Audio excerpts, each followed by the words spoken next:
아마 이제 AI라고 하면은 굉장히 많은 지식들을 많이 보유하고 있는 분들이 많으실 것 같아요. 뭐 기술적인 개념이 아니라 최근에는 뭐 디지털 트랜스포메이션, 디지털 기반의 어떤 업무 전환, 업무 혁신 이런 것들이 이제 인공지능을 기반으로 되는 게 많다 보니까 이 개념을 많이 익숙하실 텐데 제가 좀 전달을 드리고자 하는 것은 금일은 HRD 관점에서 이제 인공지능을 그럼 누가 배워야 되느냐, 인공지능을 어떻게 배워야 되느냐, 이제 이런 것들을 좀 제가 느꼈던 경험 토대로 많이 말씀드려볼까 합니다.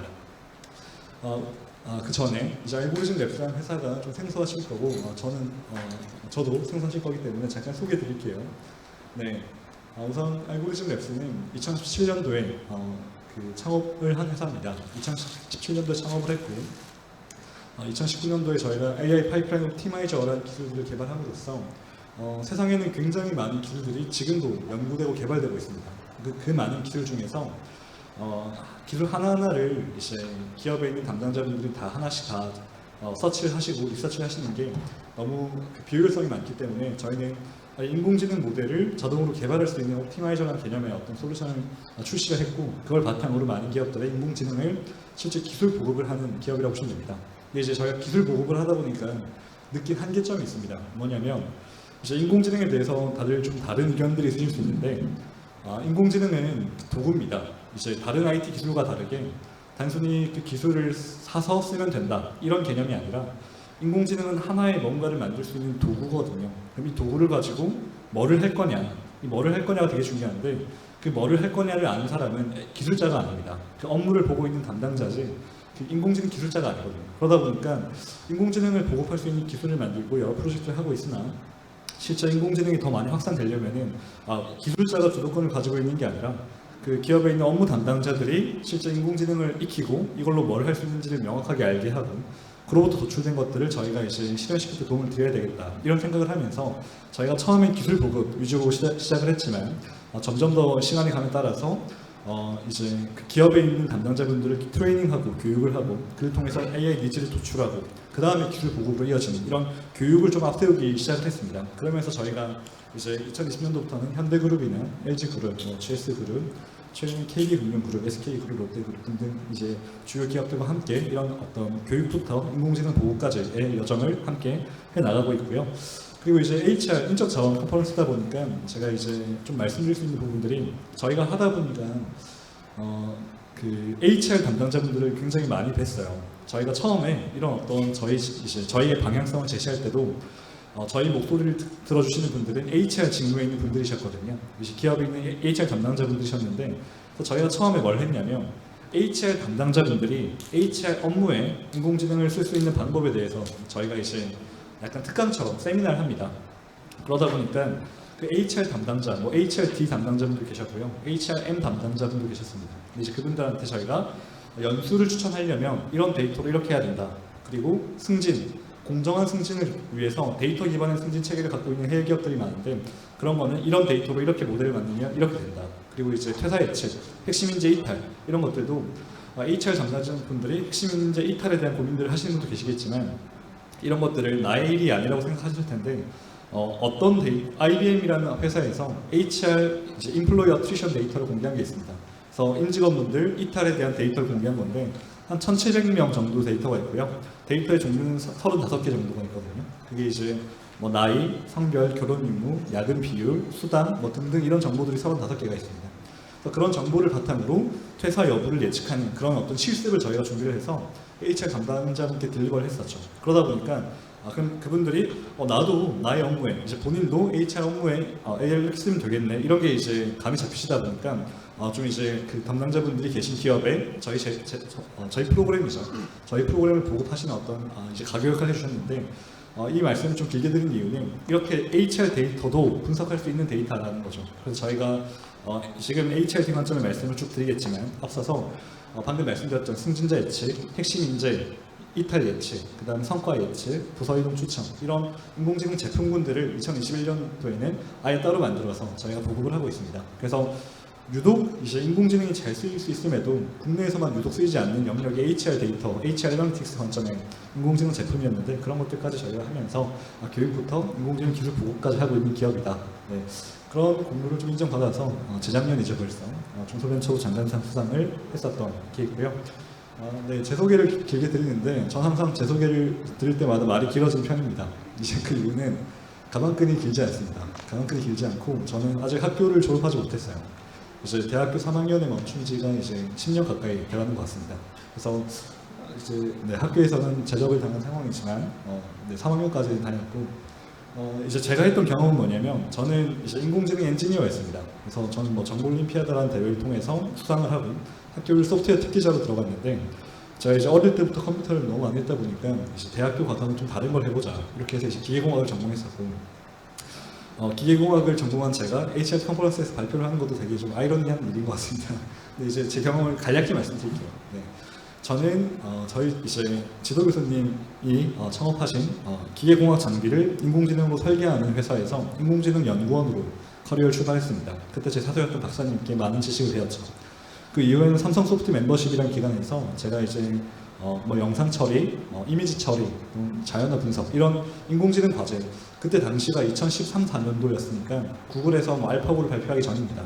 그 당시에 인공지능 엔지니어로서 커리어를 좀 쌓아가는 와중에 어떤 걸 경험하게 됐냐면 오늘 내용과도 관련 있는 내용입니다. 인공지능이 점점 쉬워지고 있다 이런 생각을 되게 많이 하게 됐어요. 저는 인공지능 알고리즘을 만든 사람이었고 저는 이제 한 개 알고리즘을 만들기 위해서 2달 동안 한 개 논문을 아주 뎁스 있게 이해를 한 다음에 그 논문을 바탕으로 알고리즘을 재창조해내고 이런 역할을 제가 했던 역할들인데 그러다 보니까 제가 몇 개월에 걸쳐서 만든 알고리즘에 이제 자부심도 있고 이제 이걸 하나로 제가 뭔가 제 커리어를 좀 편하게 이제 프로젝트를 수행하고 있었죠. 근데 그때 제가 처음 했던 과제가 뭐였냐면 이제 10년 전쯤에는 그 페이스북이 한참 전성기였었던 시절이거든요. 네, 그래서 서로 오픈된 어떤 커뮤니케이션 이런 것들 중요시하면서 저희가 이제 기술 과제는 되게 무겁지만 주제는 좀 가볍게 잡았어요. 그게 뭐였냐면 컵을 2개 만들었습니다. 컵을 2개 만들어서 이제 삼성에서 연구 과제로 진행했던 건데 컵을 2개 만들어서 컵을 짠합니다. 짠한 순간 이 상대방의 감정을 측정을 해서 감정이 호감이다. 그럼 이제 연락처가 교환되는 이런 식의 이제 좀 가벼운 어플리케이션을 만들었었는데 그 기반 기술들은 꽤 무거웠었어요. 그때 당시에 이제 머신러닝을 바탕으로 생체 신호 분석해서 MIT에서 운전대를 잡고 있는 사람의 생체 신호를 바탕으로 이 사람이 자냐 안 자냐 이런 연구한 데이터가 있었거든요. 그런 걸 응용해서 저희는 컵에다가 붙여서 이제 서로가 호감이냐 아니냐 이런 것들을 측정하는 어떤 연구를 했던 부분들인데 한 10년 전임에도 불구하고 꽤 체계적으로 진행했던 것 같습니다. 그래서 이제 멤버십이란 기관이 이렇게 삼성전자 소프트웨어 특채 전형이라고 보시면 되거든요.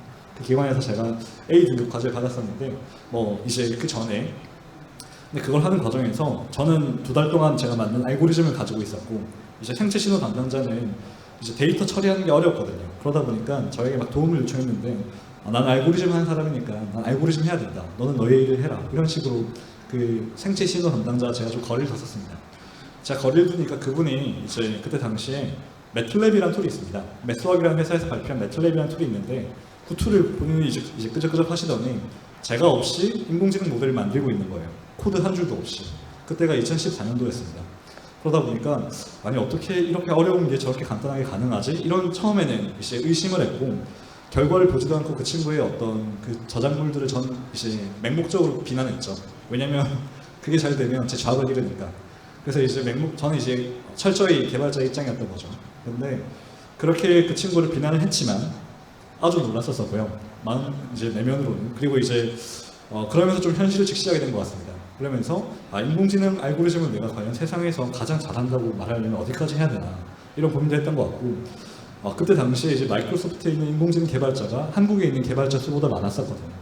그런 기업들에서 알고리즘을 발표하고 있는데 과연 근거도 없이 저런 발표되는 알고리즘을 무시해도 되나? 이런 생각들을 하면서 이게 점점 너무 연구개발에 치중하기보다는 이미 많이 나와 있는 것들을 쉽게 활용할 수 있는 방법이 더 중요해지겠다 이런 생각을 했던 것 같습니다. 그러면서 이제 인공지능이 대중화되겠다는 생각을 했고 이제 그 발견이 이제 저한테는 거의 10년이 됐는데 그때부터 제가 매년 모니터링을 했죠. 인공지능 기술을 글로벌 기업들이 어떻게 표준화시키는가를 봤을 때 굉장히 결론은 쉽게였습니다. 지금 엑셀 같은 툴 잘 쓰시죠? 네, 엑셀 잘 쓰실 겁니다.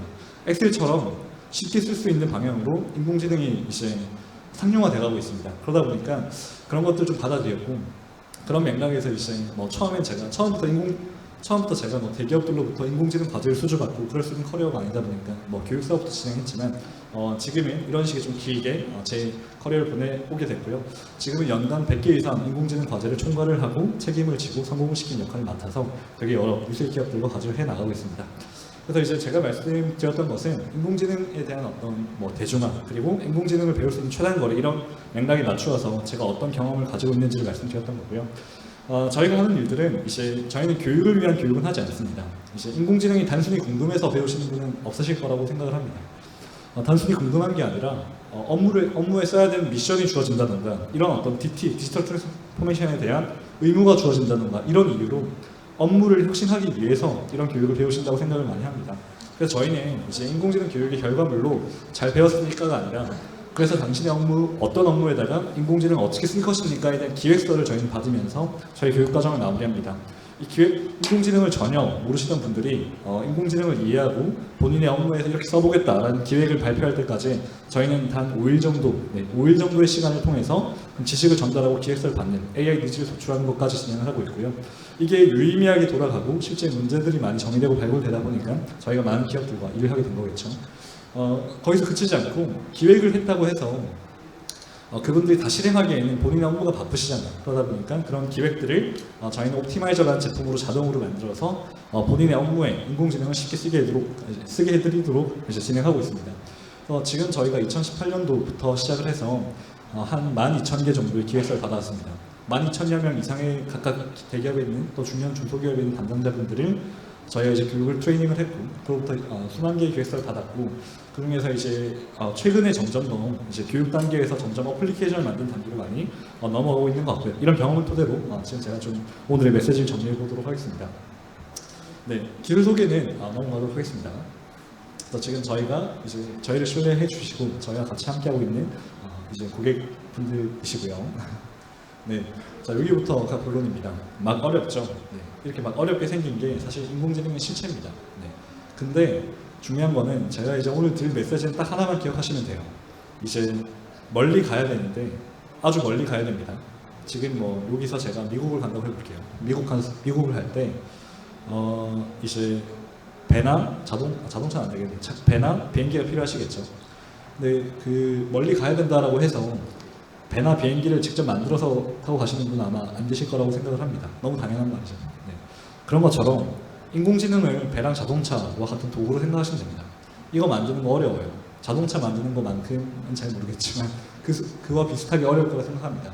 자동차를 연구개발하시는 이제 국내에도 주요 기업들이 있지만 자동차를 연구개발하시는 것과 자동차를 운전하시는 것은 너무 큰 지식의 갭이 있잖아요. 근데 제가 목격했던 것은 뭐냐면 실무자분들 바쁘십니다. 그 인공지능, 뭐 디지털 트랜스포메이션 이런 거와 관련 없이 그냥 바쁘시거든요. 본인의 어떤 직무가 있고 실무가 있으시니까. 근데 그런 분들에게 과연 컴퓨터 공학 전공하고 뭐 석사, 학사, 박사, 학사를 밟았던 분들이 걸어갔던 트랙을 그대로 제안드리는 게 맞느냐에 대한 저희는 고민을 많이 했습니다. 처음에 인공지능 인재가 워낙 부족하니까 양성되는 인재도 부족하고 그러다 보니까 양성을 해야 되겠다라는 것까지는 정해졌는데 그 비전공자를 양성할 때 그 방법으로 제시했던 게 인공지능을 활용하는 방법이 아니라 초기에는 굉장히 많은 기업들이 인공지능을 연구개발하는 방법을 이렇게 전달하시려고 했던 것 같아요. 저희 포함입니다. 그러다 보니까 사실 인공지능을 연구개발하려면 코딩하셔야 되거든요. 근데 코딩만 하더라도 어렵습니다. 전공자분들도 4년 동안 배웠지만 잘 못하시는 게 코딩이에요. 근데 일단 코딩을 하고 나서 또 이제 수학적인 통계적인 지식을 가지고 인공지능까지 가야 된다는 것 자체가 거의 불가능한 목표를 두는 게 아닌가라는 생각을 저희 많이 했던 것 같고 이제 그런 사이에 어떻게 바뀌고 있냐면 또 이제 그렇게 어렵게 인공지능을 익혔다고 한들 이제 최근에 구글에서 만든 그 오토ML 제로라는 기술입니다. 최근이라고 해도 거의 1년 반 넘었는데 오토ML 제로 기술이 뭐냐면 더하기 빼기 곱하기 나누기 이런 연산들을 인공지능이 알아서 하는 겁니다. 그러니까 인공지능이 인공지능 알고리즘을 스스로 개발하고 이때 초당 만들어진 알고리즘의 개수가 10,000개가 넘는 걸로 알고 있어요. 이렇게 이제 기술은 역동적으로 변하는데 이런 걸 과연 비전공자분들이 따라가시는 게 맞나? 라는 생각을 했던 거죠. 네, 왜냐하면 쉽게 활용할 수 있으니까. 그래서 지금 이제 가트너라는 회사가 인공지능에 대한 어떤 그 기술 동향을 많이 발표를 하는데 이제 그 인공지능 기술이 2020년도 기준으로 이제 그 모든 기술은 처음에 어떤 이노베이션 트리거가 작동을 해서 관심을 훅 받게 됩니다. AI 같은 경우에는 알파고가 되겠죠. 알파고로 엄청난 관심이 올라왔고 체스와 달리 너무 경우의 수가 많기 때문에 정보 불가능했던 바둑이 점령되면서 인공지능 시대가 온다가 이제 2016년도였거든요. 그때 이제 기대가 올라갔다가 근데 아직은 이제 바둑밖에 못하는 거죠. 한 가지 일밖에 못하기 때문에 그 기대치가 확 떨어지는 시점이 있었습니다. 근데 지금은 점점 이 기술의 제자리를 좀 찾아가는 어떤 계몽의 단계를 거치고 있고 이 그래프에 따르면 2023년부터는 생산 안정기에 들어간 기술이다. 이렇게 많이 보고 있어요. 근데 이제 정말 저 그래프를 저는 한 2, 3년 전부터 봤지만 되게 동의하는 게 그 생산 안정기에 맞게끔 기술이 쉬워지고 있습니다. 상향 평준화되고 있고 그러다 보니까 이 그래프랑 이 그래프 소개드리면서 굉장히 역동적이지만 굉장히 많이 보급된 시점에 와 있다. 이런 메시지를 좀 드리고 싶고 방금 제가 드렸던 어떤 그 맥락인데요. AI 커뮤니티, 전공자, 석사, 박사, 컴퓨터 또는 수학 이런 어떤 인공지능 도메인과 관련된 그 분야를 되게 깊게 파셨던 분들이 AI 커뮤니티에 있다고 해보겠습니다. 이런 분들이 논문도 내고 새로운 알고리즘도 발표하고 하시겠죠. 네, 그럼 이제 그와 달리 비인공지능 분야, 이제 기업의 저는 밸류 체인이라고 많이 불러요. 기업에는 HR, 구매, R&D 이런 어떤 그 지원적 활동들이 있고, 그다음에 뭐 물류, 생산 서비스, 영업 이런 본원적 활동들이 있으시죠. 근데 그런 밸류 체인 각각의 어떤 기업 밸류 체인 갖고 계실 텐데 그 밸류 체인에 있는 분들, 각각 담당자분들, 휴먼 커뮤니티에 있는 분들이라고 해보겠습니다. 근데 이제 AI 커뮤니티에 있는 분들이 워낙 소수고 그에 비해서 이 기술을 더 많이 활용해야 되는 수요가 크다 보니까 이 휴먼 커뮤니티에 있는 분들을 AI 커뮤니티에 있는 인력으로 만들자라는 시도가 있었던 건데 여기는 이제 제가 방금 말씀드렸던 엄청난 갭이 있었던 겁니다. 엄청난 갭이 있었는데 대표적으로 이제 많은 분들이 코딩을 배워오신 세대가 아니시잖아요. 어릴 때부터 코딩을 이제 배우시면서 하신 세대가 아니시고 코딩 자체도 하나의 언어여서 배울 때 굉장히 오래 걸립니다. 그리고 이제 코딩을 배웠다 하더라도 인공지능을 이해하기 위한 어떤 수학적인 기반이나 이런 것들 쌓을 때 또 이제 시간이 걸립니다. 등등 이런 여러 가지를 고려해 봤을 때 휴먼 커뮤니티에 있는 분들이 AI 커뮤니티에 있는 분들처럼 똑같이 하기를 기대하는 것은 태평양을 두고 수용해서 가라 라는 말과 굉장히 유사한 말을 하는 거라고 생각이 들었습니다. 그래서 실제 많은 기업들이 시행착오를 하셨고 저희도 이제 어떤 기업이라고 말씀은 못 드리겠지만 동일한 시행착오를 했던 기업이 있어요. 저희도 처음에는 휴먼 커뮤니티 있는 분들을 실제 코딩을 알려드리고 인공지능 알고리즘을 수학적으로 증명해드리고 이해하기 위해서 일주일에 하루씩 6개월을 그렇게 진행했던 어떤 이제 집단이 있었거든요. 근데 그 결과는 이제 사실 매주 뭐 이런 표현을 드리긴 그렇지만 거의 매주 리셋이었습니다. 매주 리셋이었고 그분들 실무를 하시면서 그 내용들 모두 이해하고 응용하시기라는 것은 너무나 어려운 일이었어요. 그래서 저희는 그분들께 다시 모든 방향을 재조정해서 다시 트레이닝하는 어떤 과정을 거쳤는데 이렇게 수용해서 건너가면 안 됩니다. 그래서 이제 이런 방법을 채택하시는 기업도 있고 아닌 분도 계시겠지만 IT 인력으로 양성하실 거다. 그럼 이렇게 하시면 돼요. 근데 이제 실무자분이 인공지능을 잘 활용하길 바란다라면 이런 어떤 코딩이나 이런 접근들은 좀 달리 바라보실 필요가 있다라는 말씀 꼭 드리고 싶습니다. 그래서 저희 이제 충분히 직접 수용하지 않아도 다리나 배나 이런 것들이 기반 어떤 인프라가 잘 갖춰지고 있는 2022년도거든요. 그래서 이런 것들을 좀 잘 활용하는 방법들을 오늘 좀 말씀드리고자 합니다. 네. 그 내부 인력 양성을 통한 AI 혁신 전략, 인공지능 시장의 규모에 대해서는 워낙 많은 자료들이 나와 있기 때문에 생략하도록 할 텐데 인공지능은 이제 그 선점 효과가 되게 큰 분야거든요. 그래서 좀 빠르게 잘 도입하실 필요가 있는 기술 분야는 맞습니다. 네. 그래서 아까 제가 좀 그 두관식으로 진행하고 있는 것 같은데, 자, 요게 키 메시지입니다. 네, 목적지로 가시는데 이 목적지로 갈 때 비행기나 자동차 필요하십니다. 네, 그렇다고 해서 비행기나 자동차 만들다가 다 지치실 거예요. 만들다가 목적지가 어디였는지를 잊으실 확률도 없습니다. 그렇기 때문에 그렇게 하시는 게 아니라 이 도구를 잘 활용해서 목적지로 가시면 되는 겁니다. 네. 그러면은 우리는 이제 인공지능을 쓰냐 마냐 어떤 고급진 인공지능이냐 이런 것들이 아니라 결국 원하는 목표가 뭐고 예를 들어서 이제 저희가 했던 과제 중에는 구매 부서였고요. 구매 부서에서 특정 부품에 대한 단가를 사람이 감으로 이제 매기는 그런 어떤 업무를 하시고 있는 분이 계셨는데 그거를 감으로 가격을 매기는 게 아니라 실제 출시가나 적정 가격을 데이터를 기반으로 선정해보고 싶다. 이런 어떤 과제를 하시고 싶었던 분들이 계신데 그럼 이게 방금 제가 말씀드렸던 적정 부품에 대한 단가를 매기고 싶다. 이게 이제 목적지인 겁니다. 그러면 인공지능을 어렵게 만들어서 가든 쉽게 만들어서 가든 기존 대비 더 나아지면 되는 것들이거든요. 그래서 그 목적에 저희는 좀 더 집중을 해야 된다는 말씀을 드리고 싶고 도구들은 굉장히 빠르게 진화하고 있기 때문에 하나하나 이제 인공지능을 지금 공부하신다고 하셔도 내일이면 또 새로운 게 나와 있고요. 또 내일이면 또 새로운 게 나와 있을 겁니다. 참고로 이제 이런 인공지능에 대해서 이런 말씀을 많이 하시는데 지식의 반감기가 굉장히 빨리 오는 분야다. 무슨 말이냐면 지금 알고 있는 지식이 100이라고 치면은 내년에 이 지식 중에 쓸모있는 지식이 50밖에 안 된다는 거죠. 그 내년에는 25밖에 안 되겠죠. 그런 것처럼 굉장히 빠르게 지금 알고 있는 게 쓸모 없어지는 그런 그만큼 빠르게 지나고 있는 영역이라는 겁니다. 그 말은 뭐냐면 지금부터 잘 배우시면 빠르게 따라잡을 수 있는 분야라는 것과도 동일한 말이거든요. 네, 그래서 이런 것들 잘 활용해야 된다는 말씀 드리고 싶고 이제 그 기술에 편향되지 않는 최근에 저는 이제 인공지능에 대한 어떤 주인공이 누구냐라는 질문들 받을 때 저는 특정 비즈니스 도메인을 잘 이해하고 있는 분이 인공지능의 주인공일 것이다라는 말씀 많이 드려요. 네, 그래서 기술에 편향되지 않은 방향의 양손잡이 인재를 양성하셔야 되는데 무슨 말이냐면 여러 설명들이 있지만 일단 인공지능을 연구 개발하는 사람이 아니라 어떤 업무에 대한 지식이 있으면서 인공지능을 활용할 수 있으면 된다라는 메시지를 드리고 싶은 것이고 업무에 대한 이해도가 없이는 아까 말씀드렸던 것처럼 인공지능은 사서 쓰면 되는 도구 이제 어떤 완제품이 아닙니다. 이거는 약간 이제 DIY라고 많이 말하죠. 직접 조립해서 뭔가를 만들어야 되는 그런 도구예요. 그러다 보니까 이 도구를 어디다 쓸지 알 수 있는 분은 그 도메인을 잘 알고 있는 업무 담당자라는 겁니다. 그래서 그 업무 담당자가 인공지능을 잘 활용할 수 있게 해주는 게 가장 효과적인 방법이다라는 말씀을 드리는 거고 이제 저희는 인공지능 기술자 입장이거든요. 그러다 보니까 저희가 만 개 이상의 기획서를 받아오는 동안 어떤 걸 느꼈냐면 이런 기획서는 절대 알 수가 없겠다. 이런 페인 포인트가 있는지는 전혀 가늠조차 못하겠다. 그리고 그 기획서를 봐도 이 기획서가 무슨 말을 하는 건지 전혀 모르겠다. 이런 게 굉장히 많아요. 그런 것처럼 그러다 보니까 이제 제가 들었던 생각은 결국 이런 도메인 담당자분들이 인공지능을 쉽고 편하게 엑셀처럼 쓸 때 인공지능이 대중화되겠다라는 거고 이제 여기서 좀 구체적으로 말씀드리면은 이제 그 인공지능 이렇게 AI, DT 이렇게 그 키워드를 떠올리실 때 많은 분들이 다 데이터 떠올리세요. 데이터 많아요. 빅데이터. 근데 데이터 전에 이제 그 인공지능 도입되는 단계를 4가지로 정리해 보면 첫 번째는 플래닝입니다. 플래닝. 무슨 어떤 업무를 인공지능으로 풀어볼 것인가 이 플래닝인데 플래닝을 하기 위해서는 인공지능을 좀 이해하고 있어야 돼요. 왜냐하면 인공지능은 아직 만능이 아니거든요. 만능에 가까워지고 있는 건 맞으나 아직은 만능이 아니기 때문에 무슨 일을 잘하는 도구인지를 알고 그 잘하는 영역에 대해서 업무를 계획하실 필요가 있습니다.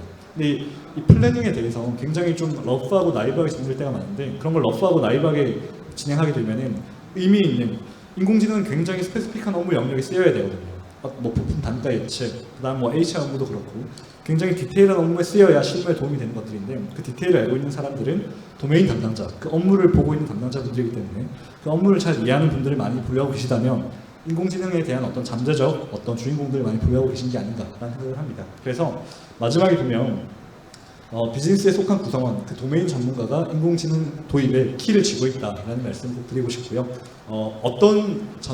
누가 양성할 만한 인력이냐에 대해서는 제 답은 이겁니다.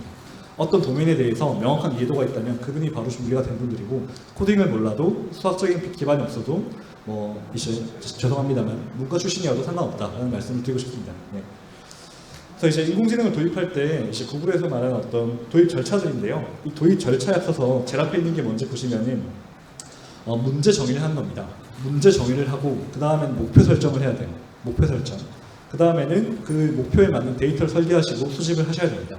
근데 이 앞에 있는 세 단계는 외부에 있는 기술자나 외부에 있는 컨설턴트나 누구도 도움을 줄 수 없는 분야입니다. 그 업무를 하고 있는 분들만이 알 수 있는 영역이에요. 그래서 구매 담당자나 R&D 담당자나 각각 그 업무를 보시는 분들만이 내 업무 중에서 이러이런 예측을 해야 되는 부분이 있는데 이런 것들에서 이 정도의 성능이 나오면 쓸 수 있다. 이런 어떤 부분들은 도메인 담당자만 할 수 있는 일이거든요. 그래서 이런 특수성이 있기 때문에 이제 앞단의 영역을 할 수 있는 분들이 이제 중요한데 앞단의 영역을 하려면 필요한 게 인공지능 지식이 아니라 그 업무에 대한 해박한 지식이라는 거죠. 네, 그래서 저희는 이제 밸류 체인마다 아까 말씀드렸던 것처럼 한 12,000개 정도의 기획서를 보고 있는데 기획서를 볼 때마다 왜 기술자가 아니라 업무 담당자로부터 인공지능을 추가해야 되는지를 뼈저리게 느끼고 있습니다. 네, 그래서 이제 저희가 어떤 HRD 관점에서 인공지능에 대한 부분들을 교육하고 나서 평가하는 지표입니다. 보시면은 적절한 주제를 선정하고 있느냐, 적절한 예시를 찾을 수 있느냐, 그 다음에 인공지능에 대한 목표를 잘 산출할 수 있느냐. 그리고 데이터를 설계할 수 있느냐 이런 것들인데 여기 나와 있는 항목들이 5일 내로 이제 충분히 익히실 수 있다고 보시면 될 것 같습니다. 여기 보시면은 뭐 코딩을 잘한다, 뭐 알고리즘을 깊게 이해하고 있다, 통계적인 지식이 깊다 이런 지표는 없죠. 이 문제를 발굴하는 관점에서 지표로만 이제 도메인 담당자를 평가할 수 있다면 이 관점의 인력을 양성하는 관점에서는 인공지능 인력을 인공지능을 누구나 활용하게 할 수 있다라는 말씀을 드리고 싶습니다. 네, 그리고 무엇보다 중요한 건 뭐냐면 그 앞에 있는 문제 정의 다음에 있는 영역 있잖아요. 인공지능 모델을 만드는 영역, 이 영역이 자동화되고 있습니다. 네. 저는 AI 엔지니어였지만 제가 그 생체 신호 담당자분이 했었던 그 행위에 대해서 맹목적 비난을 가할 때 그 이유는 위협이었거든요. 내 좌리 사라지면 어쩌지? 이 위협이었는데 사실 인공지능 모델이 만들어진 것들은 굉장히 다분하게 반복적인 작업들이 많거든요. 그러다 보니까 이 프로세스 전반이 좀 자동화되고 있어요. 그래서 오토메이티드 머신러닝 이런 기법도 많이 연구가 되고 있고 방금 오토ML 제로 더하기 빼기 곱하기 나누기를 알아서 하는 수준의 이제 인공지능을 만드는 것까지 연구되고 있다 보니까 앞단에 어떤 문제를 풀지는 자동화될 수 없지만 뒷단에 있는 실제 인공지능 엔지니어가 하는 역할들은 많이 자동화될 여지가 있다는 거죠. 그러면 뒤에 있는 건 자동화되고 앞에 있는 건 자동화되지 못합니다. 그러면 점점 더 그 중심은 앞으로 쏠릴 수밖에 없고 저는 그래서 그 앞에 어떤 문제를 어떤 목표로 무슨 데이터를 쓸 수 있는지를 정의할 수 있는 도메인 담당자가 그 키를 줄 거다라는 생각을 합니다. 네, 그래서 이제 뭐 인공지능이 빠르게 뭐 3.4개월마다 2배씩 성능이 높아지고 있다 이런 것들 스탠포드에서 발표했었던 자료고요. 이제 제가 그래서 결론들을 제가 지금은 좀 서론들을 많이 말씀드리고 있는 것 같은데 결국 그래서 어떻게 해야 될 것이냐는 부분도 금일 좀 다룰 수 있도록 하겠습니다. 네, 그래서 인공지능이 빠르게 변하고 있는 만큼 뭔가 코딩이나 이런 것들을 직접 배워서 따라간다라기보다는 이런 것들을 쉽게 쓸 수 있는 도구들이 되게 많이 나와 있거든요. 그 도구를 적극 활용하셔서 인공지능에 대한 어떤 부분들을 충분히 이제 익히실 수 있다는 말씀드리고 싶습니다. 네, 그래서 저희가 이제 했던 어떤 뭐 프로세스인데 요것도 좀 넘어가도록 할게요. 네. 그래서 2019년도에 이제 그 인공지능 국가 전략이라는 어떤 자료가 관계부처 활동으로 국가에서 발표를 한 게 있습니다. AI가 경제 전반에, 뭐 기술 인프라 전반에 미치는 영향이 크다 보니까 국가별로 이런 국가 전략을 발표를 하고 있는데 거기 보시면 일반 국민 그룹이 있고요. AI 실무 인재, AI 전문 인재, 제일 위에 AI 고급 인재입니다. 그래서 제 생각에는 한 7, 8년 전까지는 AI 고급 인재나 AI 전문 인재 분들의 역할이 굉장히 중요했었다고 생각을 해요. 그때 당시만 해도 기술이 지금처럼 접근성이 뛰어나지 않았었거든요. 근데 지금 2020년도를 봤을 때 결국 이제 기술은 쓰여야 의미가 있잖아요. 그렇기 때문에 이제 AI 실무 인재 분들이 본인의 업무에 인공지능을 응용했을 때가 되게 중요하다고 보는데 AI 실무 인재를 어떻게 잘 양성할 것이냐가 결국 그 기업의 AI 경쟁력을 좌지우지하지 않을까라는 생각을 굉장히 많이 합니다. 그렇기 때문에 코딩이나 수학적인 지식을 가르치는 것은 고급 인재나 전문 인재를 양성하는 길이에요. 아까 말씀드렸던 AI 커뮤니티죠. 근데 이제 그 AI 커뮤니티에 있는 분들이 지금은 뭐 당연히 이제 더 많은 연구를 하고 기술을 진화해야 되기 때문에 그분들의 역할도 존재하지만 더 중요한 것은 제 생각에는 주관입니다. 제 생각에는 각 실무에 있는 분들이 이 인공지능이라고 하는 이제 상향 평준화된 그 기술들을 본인의 업무에 어떻게 쉽게 접목할 수 있는가에 대한 부분들을 고민하시는 게 훨씬 더 중요한 게 아닌가라는 말씀을 드리고 싶고 그런 관점에서 누구나 AI 고급 인재가 될 수 있다. 누구나 인공지능 전문 인재가 될 수 있다. 이 말은 사실 저는 거짓말이라고 생각합니다. 누구나 될 수 있을 수 있지만 엄청난 시간이 필요해요. 그렇기 때문에 이제 AI 실무인 고급 인재나 전문 인재를 누구나 할 수 있다는 것은 저는 가능성이 그렇게 높지 않은 얘기라고 생각하고 다만 AI 실무 인재를 양성할 수 있다는 말에 대해서는 적극 공감을 합니다. 그래서 이 실무 인재를 양성하기 위한 어떤 목표, 이제 방향을 좀 잘 잡으시는 게 이제 필요하다라는 말씀드리고 싶습니다. 최근에 이제 노코드 또는 로우코드 이제 기반의 개발 프로세스가 되게 주목을 많이 받고 있거든요. 근데 이제 근데 업계에 가보면 이제 저도 비슷한 사람이었죠. 이제 그 쉽게 만들어지면은 이 결과를 무시하는 경향이 있어요. 쉽게 만들었기 때문에 이건 교육용이다, 튜토리얼이다, 장난감이다 이렇게 생각할 수 있는데 사실 그렇지가 않습니다. 저희가 쓰는 어떤 AI 이제 툴 중에 하나는 그 나이가 벌써 26살입니다. 그 오픈소스가 개발되고 계속 업데이트를 해온 지가 26년 됐어요. 그래서 그 AI 툴로 연구됐던 인공지능 주제가 네이처지에 실리기도 합니다. 그 말은 더 이상 장난감이나 도구, 쉽다고 해서 안 좋은 게 아니거든요. 그렇기 때문에 이제 그 맥락에서 AI 실무 인재 분들이 잘 나와 있는 AI 도구를 잘 활용할 수 있다면 충분히 인공지능 과거에 한 7년, 8년 전에 AI 고급 인재나 전문 인재가 냈던 퍼포먼스 이상을 AI 실무 인재가 낼 수 있는 시대가 왔다 이렇게 보시면 될 것 같아요. 네. 자, 그리고 이거는 약간 좀 이제 방금 제가 양손잡이 이제 도메인 지식이 있으면서 인공지능을 연구 개발하는 게 아닌 활용할 수 있는 역량을 쌓아야 된다. 이거는 이제 바텀업식 전략입니다. 근데 이제 제가 좀 봤던 케이스 중에는 이제 많은 기업들, 많은 어떤 고객분들과 저희가 소통을 하다 보니까 기업마다 의사결정 방향이 되게 달라요. 이제 여기 보시면 어떤 리스크도 수용하지 않는 게 가장 큰 리스크다, 이런 어떤 대목이 있는데 우선 당연히 양손잡이 인재도 양성하셔야 되겠죠. 근데 더 중요한 것은 그 양손잡이 인재가 배워서 기획서를 냈습니다. 그 기획이 불확실해요. 확실한 기획서는 아마 없을 겁니다. 불확실할 텐데 이 불확실한 상황에서 이제 그 모든 기업들이 어떤 걸 겪고 있냐면 기업의 크기, 규모와 상관없이 인공지능을 만들려고 데이터를 쌓아왔던 기업은 그 어디도 없거든요. 네, 인공지능을 위해서 데이터를 쌓고 있는 기업은 없습니다. 이제 실무에 필요하니까, 비즈니스 로직이 필요하니까 데이터를 쌓아왔던 거지, 인공지능을 만들기 위한 목적으로 쌓아온 데이터가 아니기 때문에 모든 기업들은 데이터가 부족해요. 근데 이제 그 상황에서 할 수 있는 방법은 지금 있는 데이터로 한번 해본다, 1번. 그 다음에 데이터를 완벽하게 쌓을 때까지 기다렸다가 한다, 2번. 네. 사실 좀 소통을 해보고 싶은데, 네. 1번, 2번 중에서 이제 많은 분들이 채택하시는 방법은 2번입니다. 데이터를 좀 더 잘 쌓아서 우리 아직 데이터가 부족하다. 이 질문의 큰 함정은 뭐냐면, 그러면은 부족하지 않은 데이터는 어디까지 데이터를 쌓는 것인가에 대한 기준이거든요. 그런 기준은 없어요, 제가 봤을 때는. 그렇기 때문에 현실 가능성이 있는 지금 현재 보유한 데이터를 바탕으로 한번 시도를 해보고 그 시도를 기준 삼아서 그 다음 스텝을 정해 나가시는 게 맞습니다. 완벽한 데이터를 쌓기 위해 1년, 2년 금방 허비되거든요. 근데 이제 중요한 거는 인공지능 과제를 해보지 않고 데이터를 쌓잖아요. 그러면은 막상 과제를 할 때 또 비어있는 데이터가 발견이 됩니다. 그럼 데이터를 또 다시 쌓아야 돼요. 그러다 보니까 약간 나쁜 어떤 반복이 진행되는 거죠. 그래서 근데 실제 기업들 중에서도 이렇게 불확실한 상황에서 이 기술이 이렇게까지 크게 된 건 의미가 있는 거니까 한번 해보겠다, 이런 식의 의사결정을 하시는 분이 계시고, 또는 방금 말씀드렸던 것처럼 아직은 실패할 확률이 있으니까 완벽할 때를 기다리겠다, 이렇게 하시는 분이 계신데, 제가 아는 분 중에 한 분, 이제 국내에 있는 대기업이었죠. 대기업에서 그분 처음 뵐 때는 그분이 부장님이셨습니다. 부장님이셨는데 그 부장님께서 전자에 해당하는 분이셨어요. 일단 한번 해보겠다, 리스크가 있자면 해보겠다. 근데 그 기업은 지금은 모든 부서에서 인공지능을 모두 활용하고 있습니다. 처음에는 한 개의 과제였고, 그것도 이제 산업협력을 통해서 만든 한 개의 인공지능 모델이었지만, 일단은 리스크를 수용하면서 해봤더니 의미가 있는 거예요. 물론 완벽하진 않았죠.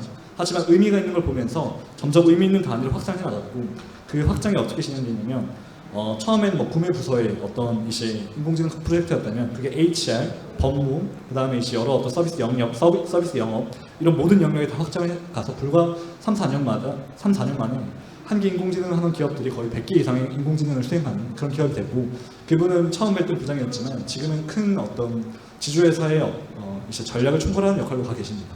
그만큼 리스크를 수용했던 분이 이제 리스크가 있었지만 빠르게 혁신을 가져다 주는 모습도 봤었고, 반면에 데이터가 완벽하게 쌓일 때까지 기다리겠다, 그 의사결정이 나쁘다는 게 아니에요. 하지만 인공지능을 위해서 시장이 아직 정비되어 있는 상황이 아니기 때문에 완벽한 시점을 기다리다가는 사실 그 시점을 못 만날 수도 있다라는 생각을 합니다. 그래서 좀 리스크를 수용하는 게 필요하지 않나라는 생각이 들고, 그리고 과거에는 엄청나게 큰 리스크가 있었던 게 사실입니다. 근데 지금은 그렇게 큰 비용이나 큰 리스크 없이도 충분히 시도해볼 수 있거든요. 그렇기 때문에 그 리스크도 아주 크다고 볼 수 없기 때문에 이런 것들을 좀 과감하게 시도할 수 있는 배경, 다만 큰 어떤 시행착오 하지 않는 그런 전략을 가지고 시도해 보시면은 인공지능은 이제 모든 분야에 쓸 수 있다 생각을 합니다.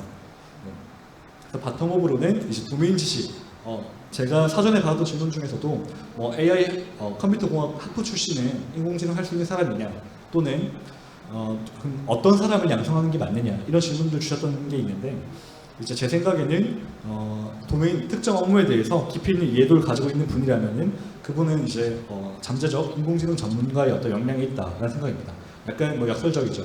인공지능 전문가의 자질이 IT 스킬이 아니라 이 비즈니스에 대한 어떤 이해도와 관계가 있다, 이렇게 보시면 될 것 같고, 근데 탑다운으로는 이러한 분들을 이제 통해서 인공지능 교육을 시행을 하시고, 문제들이 많이 실행해볼 만한 어떤 플랜들이 많이 나왔을 때 이 플랜을 좀 과감하게 지원할 수 있는 탑다운식의 설정이 있어야 결국에는 빛을 볼 수 있는 게 아닌가. 이 두 개 중에 뭐가 더 중요하냐.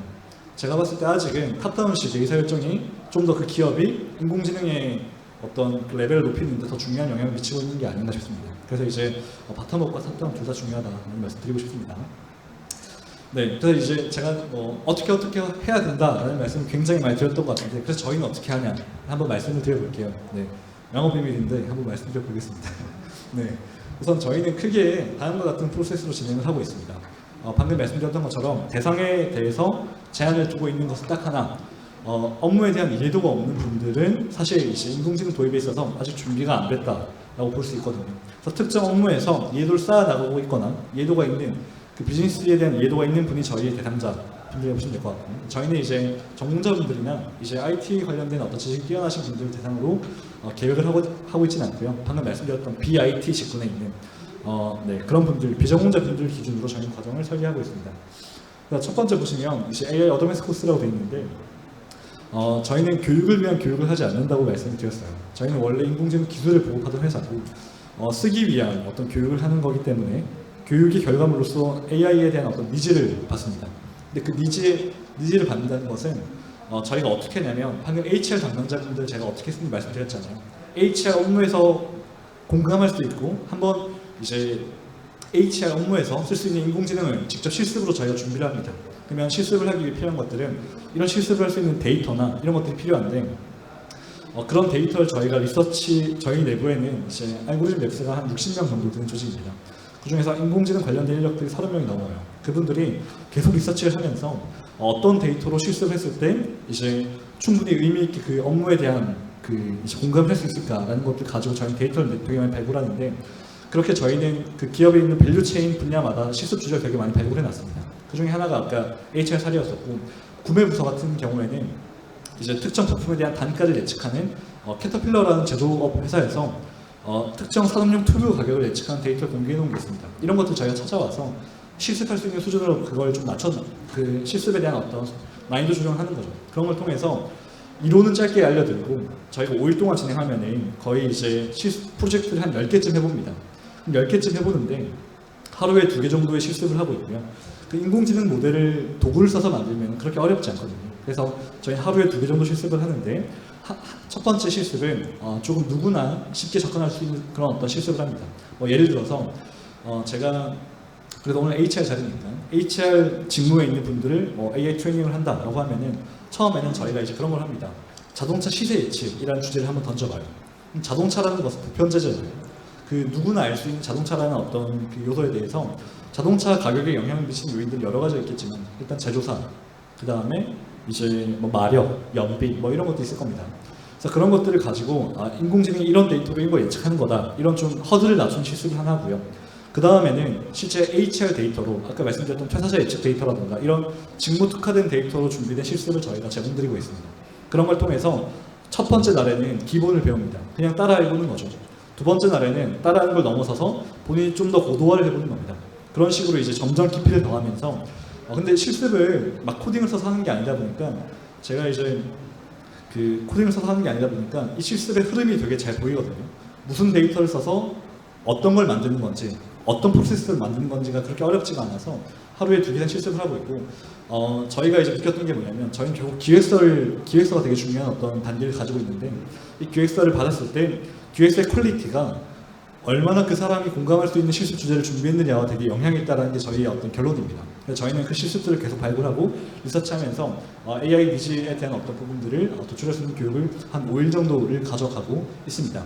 그래서 이제 디테일한 내용들을 다 말씀드릴 수 없지만, 저희는 5일 동안 방금 말씀드렸던 그 기업에서 공통적인 실습과 그 분의 직무와 관련된 특화된 실습, 이런 것들을 병행하면서 깊이를 쌓아 나가더라, 이렇게 보시면 될 것 같고, 그렇게 기획서가 도출되고 나면은 저희가 도출된 기획서 토대로 저희가 교육을 하는 범위는 어디까지냐면, 이제 인공지능 문제 정의, 목표 설정, 데이터 설계뿐만 아니라 직접 이제 비전공자분들이 인공지능에 대한 타당성 검증 모델, POC라고 하죠. 타당성 검증 모델을 직접 만들 수 있는 수준까지 저희가 트레이닝을 합니다. 그때까지 걸리는 기간을 5일로 잡고 있는 거고, 그러다 보니까 그렇게 도출된 기획서를 가지고 실제로 저희가 그분이 기획한 그 기획서대로 데이터를 모아와서 그분이 직접 모델을 타당성 검증을 해보는 그런 과정들을 그 다음에 이어서 가져가고 있습니다. 그렇게 해서 타당성 검증이 됐다. 그럴 때 이제 어플리케이션 제작을 위해서 엔지니어링적인 공수를 저희가 담당해서 진행하고 있고요. 그래서 이 교육부터 인공지능 도입까지 걸리는 시간들이 총 이제 5일을 포함해서 저희는 3개월 이상을 넘기지 않습니다. 그래서 그 기간이면은 충분히 인공지능을 모르던 사람이 익히고 본인의 업무에 적용할 때까지 갈 수 있다고 이렇게 보시면 될 것 같습니다. 네, 그래서 뭐 디테일한 내용들이 있는데, 네, 요 것들을 혹시 이제 궁금하신 분이 계시다라고 하면 제가 좀 질의응답 때 또 말씀을 드릴 수 있도록 하겠습니다. 그래서 이제 결국에는 핵심은 그 도메인 담당자가 공감할 수 있는 데이터로 실습을 깊게 해드리는 것이 저희 차별점이라 보고 있고, 이런 전략을 통해서 저희는 비즈니스를 해오고 있습니다. 그래서 이 맥락에 대해서 뭐 디테일한 부분들이 궁금하시면은 저희가 뒤에 이제 부스도 있으니까 거기서 한번 더 보시면 좋을 것 같습니다. 네, 그래서 이거는 뭐 저희 고객사의 어떤 레퍼런스 체크를 좀 드리는 부분들인데요. 저희가 현대자동차 그룹과 LG그룹은 이제 조금 특정 부서만 진행했던 것은 아니고 어느 정도 규모를 가지고 좀 전사적으로 진행했던 부분들이 있습니다. 그래서 처음에 당연히 파일럿부터 진행했었고, 파일럿 이후에 나왔던 어떤 피드백인데요. 현재 그 현대자동차 연구소에서는 뭐 주요 대학이나 거기 있는 어떤 공대 등등에서 300개 이상의 기술 과정이 열리고 있는데, 그 중에서 알고리즘 랩스 과정이 가장 높은 평가를 받았다. 뭐 이런 것과, 그리고 특정 부분에서 이제 수많은 기술 교육들 중에서 현업에 직접 적용할 수 있는 인사이트를 제시하는 교육들은 이제 이만한 게 없었던 것 같다. 이런 현직자분들 피드백을 받고 있습니다. 그러다 보니까 제가 이제 이 자리에서 이런 경험을 공유할 수 있는 게 아닌가 싶고, 방금 말씀드렸던 어떤 방법론들을 토대로 이렇게 진행했습니다. 근데 이제 여기서 이제 만약 교육을 디자인하실 때 되게 잘 고려하셔야 되는 것은 너무 어렵게 진행하시게 되면 어떻게 되냐면, 특히 뭐 코딩을 가지고 인공지능 기술을 익힌다. 그러면 이제 거의 어떻게 되냐면 거의 받아쓰기 교육이 됩니다. 코드를 한 줄 한 줄 받아쓰다가 점 하나 빠지면 질문이 나오고, 이런 식의 되게 좀 원초적인 수업으로 진행될 수밖에 없는데, 도구를 적절히 선정할 수 있다고 하면은 이 인공지능이 만들어지는 워크플로우에 대한 흐름을 인지하고, 이제 뭐 빅데이터가 중요하다라는 건 알지만 구체적으로 인공지능을 위해서는 데이터가 어떻게 생겨야 되는지 이런 것들도 특정 도구를 잘 선정해서 하시면 충분히 단기간 내에 쉽게 파악할 수 있다는 말씀을 드립니다. 네, 이제 도메인 지식을 보유한 담당자가 주도할 인공지능에 대한 어떤 사회, 이것만 말씀을 드리고, 제가 되게 좋아하는 사례를 포함시켜놨거든요. 그래서 이제 저를 처음 뵙는 분도 계시겠지만 혹시라도 제가 이제 이런 자리에서 할 때마다 꼭 말씀드리는 주제입니다. 그래서 이제 요약만 간단히 할 텐데, 참고로 저는 기업에 계신 분이 예를 들어서 100명이다. 그러면 수백 개의 인공지능이 필요하다고 생각을 하고요. 10,000명이 계시다. 그럼 수십만 개의 인공지능이 필요할 수 있다라는 생각을 가지고 있습니다. 저희가 벤치마크하고 있는 기업들 중에 이제 미국의 C3 AI라는 기업이 있습니다. C3 AI 기업인데, 그 기업의 홈페이지에 들어가 보면 그 기업이 인공지능을 산업계에 몇 개를 보급했는가 개수를 발표하고 있거든요. 근데 그 개수가 몇 개냐면 500만 개입니다. 인공지능을 500만 개 보급했다, 이렇게 말을 하고 있는 미국에 있는 기업이 있어요. 그 말은 한 개, 두 개 인공지능이 아니라 이제 이제 저희가 기획서를 받아봤을 때는 도메인 담당자 한 분 한 분이 여러 개 인공지능이 필요한 어떤 부분들이 있기 때문에, 인공지능이 대중화된다는 것은 기업마다 이제 수십만 개, 수백만 개 인공지능을 쓰는 시대가 올 거라 생각을 하는데, 그런 시대로 가기 전에 이제 구글의 사례를 좀 말씀드리고 싶은데요. 구글은 이제 지구상에서 인공지능을 제일 잘 쓸 것 같은 그런 기업이죠. 근데 그 기업의 이제 인공지능 조직에 총괄을 했던 앤드류이라는 분이 계십니다. 앤드류이라는 분이 있는데, 이분이 이제 어떻게 당신의 회사를 인공지능 회사로 이끌 것인가 라는 컬럼을 썼습니다. 거기에 이제 첫 번째 문장 이런 게 나오는데, 처음 몇 개의 인공지능 프로젝트를 성공시키는 것이 가장 가치 있는 인공지능 프로젝트를 성공시키는 것보다 중요하다라는 말을 하고 있어요. 그러니까 작은 성공을 토대로 점점 큰 성공으로 이어나가라는 말을 하고 있는 것들인데, 굉장히 많은 어떤 국내에서의 인공지능 프로젝트들이 굉장히 처음부터 큰 기대를 가지고 시도했던 과제가 많이 있습니다. 그러다 보니까 사실 이제 큰 과제들은 큰 리스크를 수반하기 마련이거든요. 그래서 구글은 검색이나 광고 이런 게 되게 중요한 기업이잖아요. 뭐 지금 유튜브 이런 게 중요할 텐데, 그 구글조차 처음에 회의론이 되게 심했다고 합니다. 그래서 앤드류 용이라는 분이 제일 먼저 했던 과제가 뭐였냐면 음성인식이었어요. 음성인식률을 먼저 계산시켜 보겠다, 인공지능으로. 이렇게 해서 음성인식이 비약적으로 계산되는 걸 보여주면서 조직이 가지고 있던 어떤 불확실성을 제거해 나갔거든요. 근데 여기서 말하는 것은 그 처음에 가장 가치 있는 거는 유튜브의 뭐 추천 알고리즘 이런 게 중요하겠죠. 하지만 처음에 그 음성인식을 성공하는 걸 보여주지 못했다면 이런 어떤 시도가 없어질 거기 때문에 처음 몇 개를 성공시켜야 된다. 그래서 처음 과제가 엄청나게 큰 의미를 가지지 않는다고 해서 실망하지 말고 그런 것들을 의미 있게 단계별로 성공시켜 나가라라는 말을 하고 있는 겁니다. 그래서 저희의 과정은 가장 가치 있는 AI를 성공시키는 담당자를 양성한다라기보다는 처음 몇 개를 잘 디자인할 수 있고 처음 몇 개를 성공할 수 있는 역량을 드리는 것에 저희 과정도 초점을 맞추고 있다 이렇게 보시면 될 것 같아요. 네, 그래서 뭐 AI의 산업별 영향력인데 이제 밸류 체인 전반에 걸쳐서 인공지능은 역할을 할 겁니다. 뭐 제가 주제를 하나하나 말씀드리긴 그렇지만 이제 뭐 정말 그 다양한 영역에서 다양한 형태로 인공지능이 적용될 수 있는 어떤 사례들이 존재하거든요. 그러다 보니까 굉장히 다양한 인더스트리에서 AI가 임팩트가 있을 거다라는 말들을 하고 있는데 이제 여기서 도메인 지식을 제가 왜 그렇게 중요시했는지를 한번 말씀드릴 사례를 좀 언급하고 나서 제 세션을 좀 마무리해보고자 합니다. 네, 이제 그 매스웍의 자료를 다시 한번 인용해 보겠습니다. 그 매스웍의 자료인데 인공지능이 굉장히 많이 실패를 하고 있다고 하고요. 아까 앤드류이라는 분이 썼던 컬럼을 보면은 인공지능 프로젝트가 굉장히 대부분이 시작할 때부터 출발할 때부터 실패해 있다 이런 표현을 쓰고 있거든요.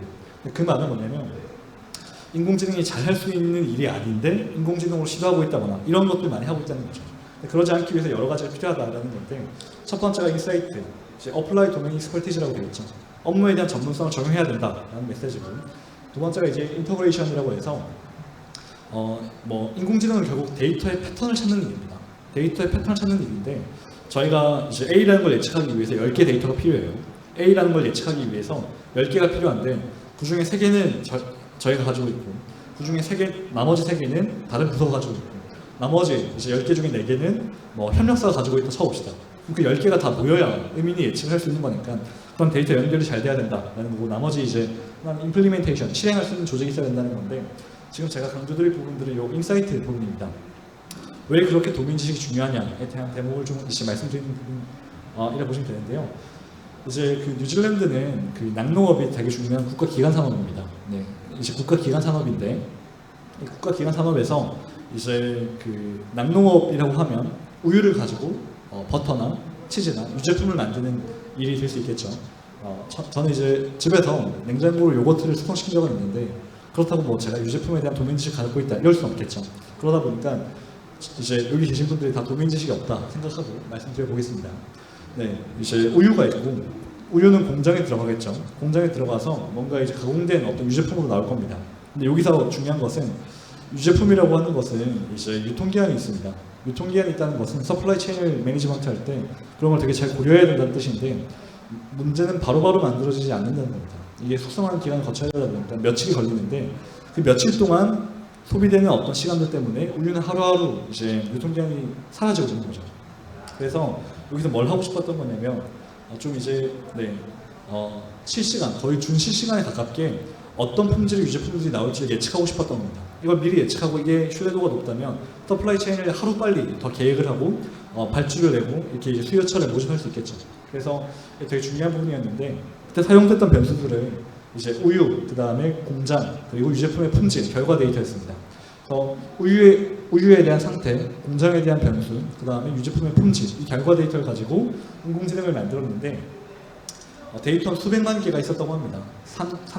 6년 동안 세계 공장에서 수백만 개 데이터를 모아왔다고 해요. 네. 근데 이렇게 많은 데이터가 있으니까 잘 되겠지 라는 생각을 했지만 잘 안 됐습니다. 네. 잘 안 됐습니다. 여기서 중요한 것은 왜 잘 안 됐냐, 왜 잘 안 됐냐가 중요하겠죠.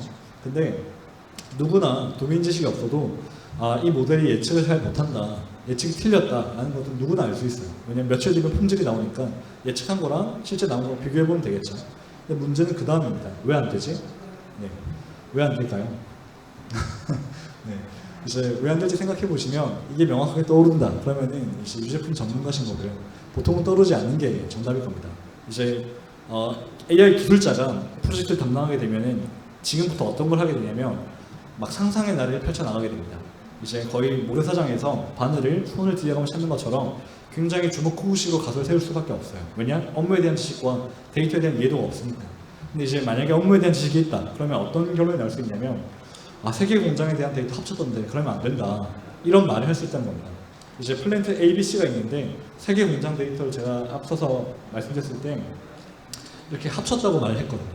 세계 공장 데이터 합쳤는데 이제 만약에 이 업종에 종사를 했거나 공장에 대한 설계에 관여를 했거나 공장에 대한 오퍼레이션을 담당했다면은 공장마다 동일한 제품을 만드는 건 맞지만 그 과정에 어떤 여러 가지 요인들이 너무 다르기 때문에 입지 조건이나 공장마다 다 다른 특이점을 가진다. 그렇기 때문에 공장별로 각각 A 공장은 A 공장 데이터로 모델을 만들고 B 공장은 B 공장 데이터로 C 공장은 C 공장 각각 분리해서 만들어야 된다라는 어떤 이제 그 인사이트를 반영했던 겁니다. 근데 과연 답을 보면 쉽죠. 하지만 도메인 지식이 없는 사람이 과연 이런 것들을 잘 알 수 있을 것이냐 생각을 해봤을 때 사실 이런 경험은 현장에 있지 않고선 잘 알 수가 없는 게 일반적이거든요. 근데 이런 것들이 모든 프로젝트에 숨어 있다라고 보시면 됩니다. 그렇기 때문에 뭐 저희도 저희 사례 말씀드려볼게요. 저희가 굉장히 많이 하고 있는 과제 중에 하나가 이제 핵심 인재 이탈을 예측하는 겁니다. 근데 핵심 인재 이탈을 예측한다라고 했을 때 이제 그 이탈을 한다는 게 되게 여러 가지 의미를 가지거든요.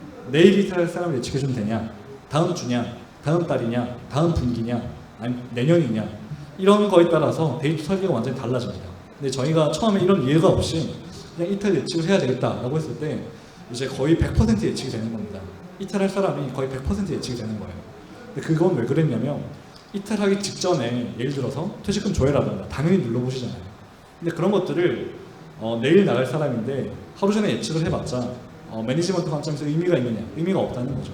그러면은 그런 데이터를 실시간으로 반영할 게 아니라 3개월 전까지 것만 본다던가 이런 식의 이제 디테일한 설계들이 들어가는데 이런 것들 도면 지식 없이는 굉장히 많은 시행착오를 통해서밖에 나올 수 없다는 겁니다. 이제 그런 게 이제 여기서 공장이었던 거고 또 하나는 6년치 데이터를 한순간에 만들어진 것처럼 다 합쳐놨는데 6년 동안 매년 공장에 대한 오퍼레이팅 상태가 바뀌고 관리자가 바뀌고 장비가 바뀌고 기후가 바뀌다 보니까 매년 이 유제품을 만든다고 해서 동일하게 만드는 게 아닌데 그 연도간의 그 바뀌는 그 흐름들을 잘 트래킹하지 못했다는 겁니다. 그래서 6년 동안 만들었던 것들을 한 시점에 만들어졌다라고 가정하지 말고 시계열적인 특성을 반영해서 모델을 만들어야 된다. 이런 것들이 반영됐던 것들인데 이런 부분들이 되게 디테일한 부분들이죠. 하지만 이런 게 없을 때는 지금처럼 보시면은 이런 게 없을 때는 이런 식으로 예측을 하지 못하는 버려야 되는 모델이 나왔다면 이런 것들을 잘 반영했을 때는 보시면은 예측을 굉장히 못하다가 이런 도메인 지식을 반영을 했더니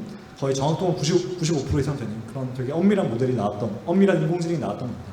그래서 결국에는 이제 저렇게 빨갛게 퍼져 있는 것은 안 좋은 걸 좋다고 하고 좋은 걸 안 좋다고 하면 나오는 아토크래프인데 이런 것들이 도메인 지식이 얼마나 잘 반영됐냐 아니냐에 따라서 쓸 수 있는 모델이었냐 아니냐, 쓸 수 있는 인공지능이 됐냐 아니냐 이거 판가름 지었다는 거죠. 그래서 이런 맥락의 지식을 줄 수 있는 사람이 그럼 누구냐라는 생각을 해봤을 때 결국은 그 업무나 그 데이터에 대한 이해도가 깊은 사람이라는 거고 이런 맥락에서 이제 이 데이터를 잘 이해하고 있으면 인공지능을 만드는 건 점점 쉬워지고 있으니 이런 인사이트를 있는 분들이 인공지능에 관여하시도록 하는 게 맞다 라는 말씀을 드리면서 이런 이유들 때문에 도메인 지식을 강조드린다 라는 말씀을 드립니다. 실제 그 가트너라는 컨설팅 회사에 많이 인용하게 되는 것 같은데요. 가트너에서도 이제 데이터 사이언티스트 또는 시티즌 데이터 사이언티스트라는 말들이 많이 나오는데 그때 가장 중요한 게 IT 스킬이 아니라 도메인에 대한 언더스탠딩으로 꼽고 있습니다. 그래서 누구한테 인공지능을 누구를 인공지능 어떤 인력으로 양성해 나가야 되느냐에 대해서 제가 생각한 정답은 도메인 언더스탠딩이 있는 분들을 대상으로 양성해 나가야 된다라는 게 제 어떤 이제 추천 가이드라인입니다. 그래서 이런 것들을 근거하고 있고요. 저희 경험을 근거해봤을 때 그럴 수 있는 정도로 기술이 상향 평준화되고 한 가까운 미래에는 인공지능에 대한 전문가 정의가 코딩을 잘하고 수학적인 원리를 잘 파고 있는 사람에서 특정 도메인에 대한 이해도가 깊으면서 인공지능을 활용할 수 있는 사람으로 이제 AI 전문가 정의가 바뀌어 나가지 않을까라는 생각을 합니다. 그래서 이제 그 맥킨지에서 이제 인공지능에 대한 어떤 그 선도 기업과 그 다음에 후발 기업, 도입하지 않은 기업에 대해서 현금 창출, 어떤 변화에 대한 부분들 쭉 이렇게 발표한 자료가 있습니다. 도입하지 않은 기업은 현재보다 후퇴할 거라고 봤고요. 후발 기업들은 소폭 증가할 것이지만 선도 기업들은 비약적으로 증가할 것이라고 보고 있는데 이제 너무 디테일한 걸 말씀드리지 못하겠지만 저희는 그래도 기업에 있는 실무자분들을 10,000명 이상 배웠습니다. 그 10,000명의 분들이 어떤 페인 포인트를 가지고 있는지를 봐왔잖아요. 그 페인 포인트를 봤을 때 이제 그 페인 포인트를 DT라고 하죠. AI 기반 또는 데이터 기반으로 이제 감에 의해서 결정되는 게 굉장히 많거든요. 감에 의해서. 근데 그 감에 의해서 결정되는 것들을 데이터 기반으로 결정할 수 있는 게 인공지능인데 그런 것들을 잘 할 수 있는 기업이라면 맥킨지가 말하는 게 허황되지 않다라는 생각을 굉장히 많이 합니다.